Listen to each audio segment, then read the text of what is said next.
Israel membebaskan sebanyak 183 warga sipil Palestina yang disandera pada Sabtu, 1 Februari 2025. Kedatangan ratusan sandera tersebut langsung disambut sukacita oleh warga Palestina.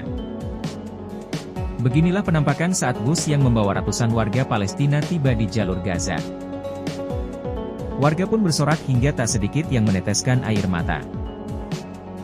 Bahkan, ada salah seorang tahanan yang sampai ditandu lalu diarak. Dikutip dari The Times of Israel, dari total 183 orang yang dibebaskan, 150 orang dipulangkan ke jalur Gaza.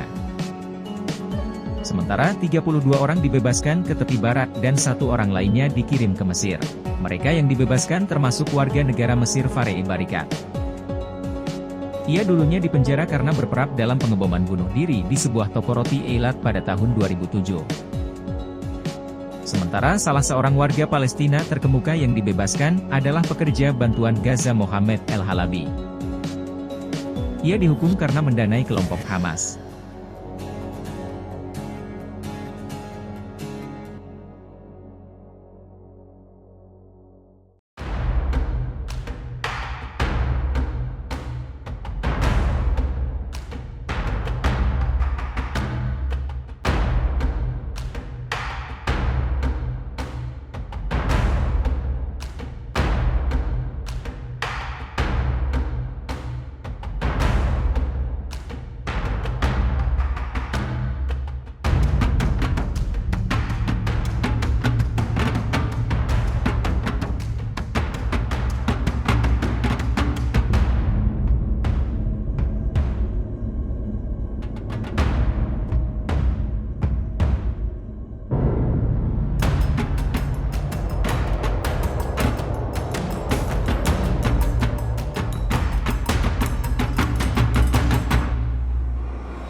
Download Tribun X sekarang, menghadirkan lokal menjadi Indonesia.